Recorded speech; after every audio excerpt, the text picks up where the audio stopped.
ஒரு 20 வருஷமா தாய் மாதிரி வளர்த்த மரத்தை வெட்டிட்டாங்க. அந்த பாட்டி போட்ட கண்ணீர் தான் இப்ப சோஷியல் மீடியாவை கலக்குது. சத்தீஸ்கர் ராஜ்நந்த்காவன் மாவட்டத்துல நடந்த ஒரு நெஞ்சை உலுக்கும் சம்பவம் இது. அங்க ஒரு முதிய பாட்டி 20 வருஷத்துக்கு முன்னாடி ஒரு அரச மரத்தை நட்டு அதை தன் பிள்ளையாவே பார்த்திருக்காங்க. தினமும் தண்ணி ஊத்தி கும்பிட்டு அதை தன் நம்பிக்கையா நினைச்சிருக்காங்க. ஆனா ஒரு நில வியாபாரி ஆசையில அந்த மரம் வேரோட வெட்டப்பட்டிருக்கு.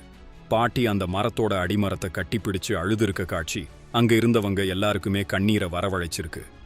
நம்ம ஊர்ல மரம் தெய்வமா பார்க்கப்படுற விஷயம் இந்த நிலப்பிரச்சனைக்காக ஒரு நம்பிக்கையை சிதைச்சதுதான் எல்லாரையும் கோவப்படுத்தியிருக்கு. அந்த மரத்தை வெட்டுனது இம்ரான் மேமனுங்கிற உள்ளூர் வியாபாரி தான் காரணம்னு மக்கள் சொல்றாங்க. அது அரசு நிலத்துல இருந்த மரம்னு சொன்னாலும் அந்த மரத்தை வெட்டி வீழ்த்தி இருக்காங்க. உடனே கிராம மக்கள் ஒன்று திரண்டு போலீஸ் ஸ்டேஷன் போய் கம்ப்ளைண்ட் கொடுத்திருக்காங்க.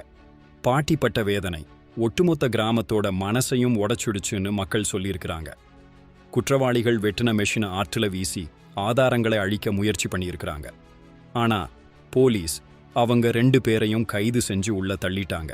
இப்ப அதே இடத்துல புதுசா ஒரு அரச மரக்கன்றை நட்டு அதை பாதுகாக்கிறோம்னு மக்கள் சபதம் எடுத்திருக்கிறாங்க. 20 வருஷம் தாய்மையோடு வளர்த்த அந்த பாட்டியே இந்த புதுக்கன்றுக்கும் பூஜை செஞ்சிருக்கிறாங்க. மரம் வெறும் மரம் இல்ல, அது ஒரு உயிர், நம்மளோட நம்பிக்கை. பணத்துக்காக இப்படி ஒரு உயிரை அழிக்கலாமா? நீங்க என்ன நினைக்கிறீங்க? கமெண்ட்ல சொல்லுங்க.